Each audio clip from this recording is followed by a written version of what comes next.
Ang fast food ay masasabing bahagi na ng buhay natin mga Pinoy. At kung ikaw ay gutom at hindi na makapaghihintay ng matagal, siguradong isa ang fast food sa mga may isip mong kainan. Ang madalas nga nating orderin sa mga fast food ay fried chicken. Taong 2018 nang i-anunsyo ang muling pagbabalik sa Pilipinas ng isa sa mga kilala at multinational na fast food chain mula Amerika, ang Popeyes Louisiana Kitchen. Ito nga ay ibinalik sa Pilipinas ng Kuya J Holdings Group na siya ring may-ari ng isang local restaurant na Kuya J matapos na makakuha ito ng prangkisa. Sa bidyong ito, ating pagkwentuhan kung paano nga ba nagsimula ang Popeyes at ang unti-unting paglago nito.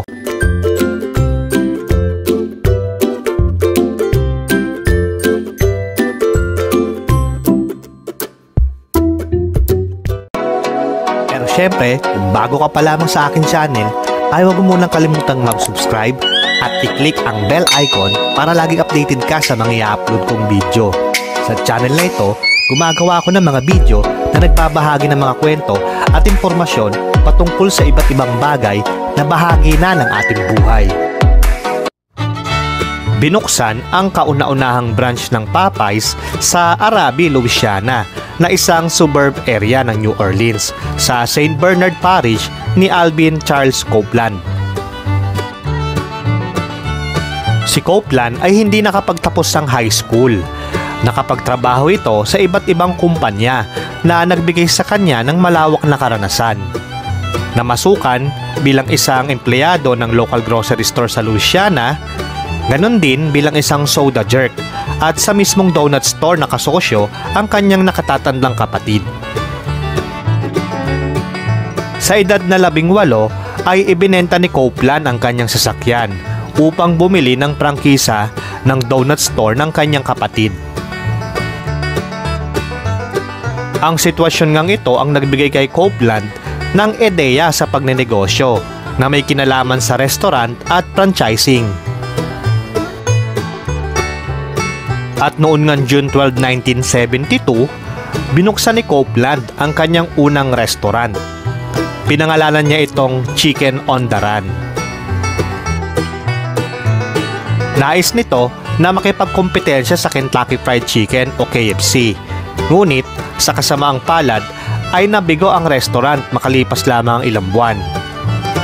Hindi dito natapos ang pangarap ni Copeland. 4 na araw ang lumipas ay binuksan muli nito ang restaurant bilang Popeyes Mighty Good Chicken.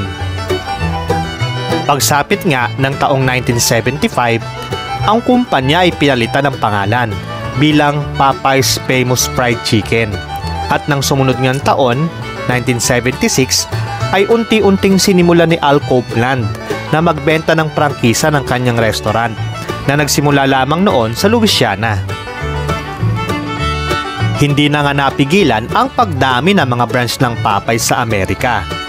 Nakarating na rin ito sa Canada noong 1984 at binuksan ang ika-500 branch taong 1985.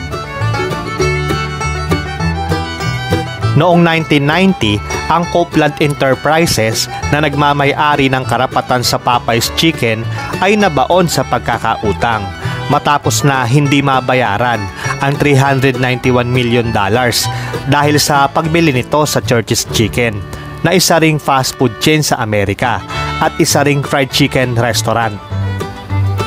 Kalaunan ay nag-file ito ng bankruptcy at noong 1992 nang aprobahan ng korte sa Amerika ang plano ng mga kreditor o yung mga nagpautang sa Copeland Enterprises na magbukas ng panibagong kumpanya.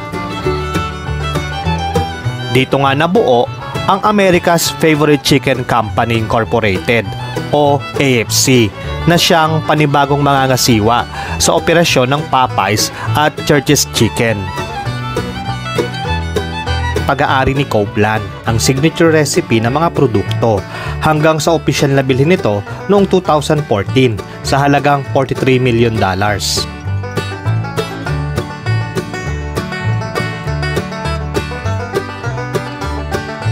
Taong 2000, inanunsyo ng Popeyes ang plano nitong palawakin ang operasyon at magtayo ng panibagong lokasyon sa bansang Australia at sa iba pang bansa sa Asia Pacific region para patatagin ang presensya nito. Sa taong ding ito, nakarating at natikman ng mga Pinoy ang ipinagmamalaking Southern Style Fried Chicken ng Popeyes. Ngunit, sa loob lamang ng 7 taon ay nawala ito sa Pilipinas dahil sa problema sa prangkisa. Nagdesisyon ang AFC noong 2004 na ibenta na ang Church's Chicken at mag-focus na lamang sa brand nitong Popeyes. 2017 nang inihayag ng Restaurants Brand International ang isang kasunduan na nais itong bilhin ng Popeyes sa halagang $1.8 billion. At noon ngang March 27, 2017, ang kasunduan ay naisakatuparan. Saan nga ba nakuha ni Al Copeland ang pangalang Popeyes? Ito nga ba ay isang sikat na cartoon character na si Popeye na kapag nakakakain ng spinach ay lumalakas? Sa katunayan ay hindi. Ngunit, ayon nga kay Copeland, ay may pinagbasehan siya sa pangalan ng restaurant. Ito nga ay sa isa ring fictional character ng isang pelikula noong 1971 na may pamagat na The French Connection. Isinunod ni Copeland ang pangalan ng restaurant kay Detective Jimmy Popeye Doyle, 1 taon bago maitatag ang restaurant. Noong mga unang taon ng Popeyes ay talagang iniuugnay ng fast food chain ang branding nito sa cartoon character na si Popeye. Sa katunayan ay sponsor pa ng palabas sa mga bata na Popeye and Pals sa Louisiana ang restaurant. Kasama na rin dito ang paglalagay ng imahe ng cartoon character na si Popeye sa ilang packaging ng restaurant.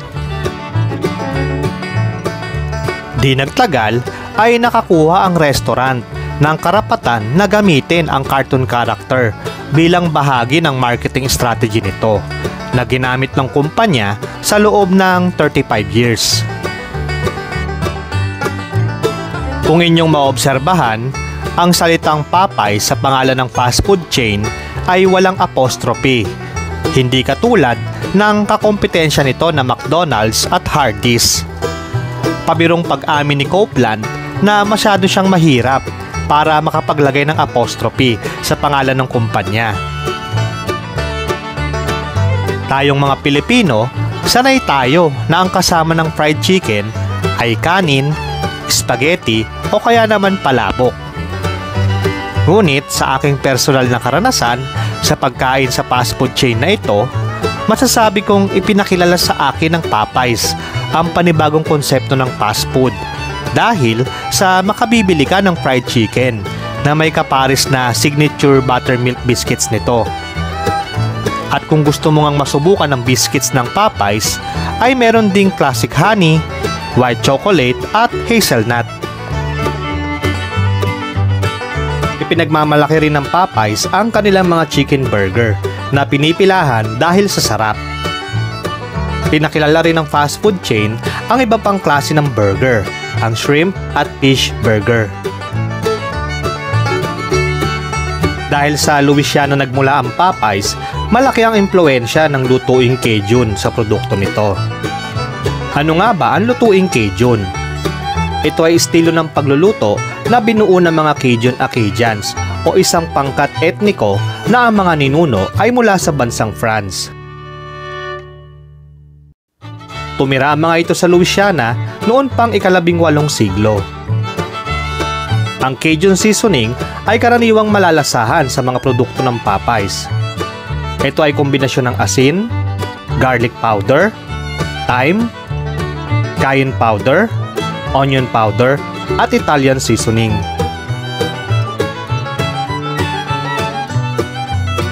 Ang exterior design ng mga restaurant ng Popeyes sa kasalukuyan ay may pula at dilaw na color scheme. Kaiba sa mga unang restaurant nito na may makikitang rock exterior na bumabagay sa yellow stucco structure ng restaurant. Ang Popeyes Louisiana Kitchen ay may kasalukuyang 12 branch sa ating bansa. At halos lahat lang ito ay matatagpuan sa Metro Manila.